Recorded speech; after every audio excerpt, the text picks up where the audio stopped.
Hi hello అండి, అందరికీ నమస్కారం అండి ఫ్రెండ్స్. ఇక రేషన్ కార్డు ఉన్న వారందరికీ కూడా కేంద్ర ప్రభుత్వం అదిరిపోయే శుభవార్త అంటూ అప్డేట్ అయితే రావడం జరిగిందండి రేషన్ కార్డులకు సంబంధించి. అయితే ఇందుకు సంబంధించిన పూర్తి వివరాలు అయితే మన వీడియోలో తెలుసుకుందామండి. ఆ శుభవార్త ఏంటి అనేది వీడియో మాత్రం పూర్తి వరకు చూడండి ఫ్రెండ్స్, అప్పుడే మనకి పూర్తి సమాచారం అయితే తెలుస్తుంది. లేట్ చేయకుండా టాపిక్లోకి వెళ్ళిపోదాము.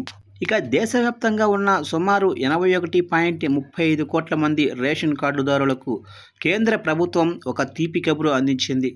ప్రజా పంపిణీ వ్యవస్థను మరింత పారదర్శకంగా మార్చేందుకు, అక్రమాలకు తావు లేకుండా చేసేందుకు సార్థక్ పీడిఎస్ అనే నూతన పథకానికి కేంద్ర ప్రభుత్వం ఆమోదం తెలిపింది. ఇక ఈ పథకం ద్వారా సాంకేతికతను జోడించి రేషన్ పంపిణీని రియల్ టైంలో పర్యవేక్షించనున్నారు. ఇక కేంద్ర ఆహార పౌర సరఫరాల శాఖ మంత్రి ప్రహ్లాద్ జోషి ఈ పథకం గురించి కీలక వివరాలు వెల్లడించారు. ఇక ప్రధానంగా రేషన్ బియ్యం మరియు ఇతర ఆహార ధాన్యాలు పక్కదారి పట్టకుండా చూడటమే ఈ పథకం ముఖ్య ఉద్దేశం. ఈ పథకం అమలు కోసం కేంద్ర ప్రభుత్వం 25,530 కోట్లు ప్రకటించింది. వచ్చే 5 ఏళ్ల పాటు ఈ నిధులు పంపిణీ వ్యవస్థను ఆధునీకరించడానికి ఉపయోగిస్తారు.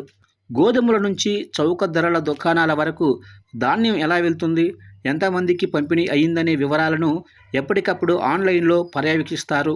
దీనికోసం ప్రత్యేక అప్లికేషన్లు తీసుకురానున్నారు. అర్హులైన లబ్ధిదారులకు మాత్రమే రేషన్ అందేలా ఆధారు లేదా బయోమెట్రిక్ ధృవీకరణను మరింత బలోపేతం చేస్తారు. దీనివల్ల నకిలీ కార్డులకు చెక్ పడనుంది. ఇక రేషన్ రవాణా, గిడ్డంగుల నిర్వహణ మరియు డీలర్ల మార్జిన్ వంటి ఖర్చులను ఈ పథకం ద్వారా కేంద్రమే భరిస్తుంది. తద్వారా రాష్ట్రాలపై ఆర్థిక భారం తగ్గుతుంది. ఈ సంస్కరణల వల్ల పేదలకు నాణ్యమైన ఆహార ధాన్యాలు సరైన సమయంలో అందుతాయి. రేషన్ కార్డుల నిర్వహణ, కొత్త దరఖాస్తుల ప్రక్రియ కూడా ఇకపై మరింత సరళాంతరం కానుంది. కేంద్రం తీసుకుంటున్న ఈ నిర్ణయం సామాన్యులకు ఎంతో ఊరటనిచ్చే అంశం. ఇక రేషన్ విషయంలో అసలైన లబ్ధిదారులకు ఇబ్బంది కలగకుండా అక్రమ రేషన్ కార్డుదారులకు చెక్ పడేలా కేంద్రం సార్థక్ పీడిఎస్ పథకం తీసుకువస్తుంది. మరి ఈ పథకం ఏ మేరకు సామాన్యులకు మేలు చేకూరుస్తుందో వేచి చూడాలి మరి.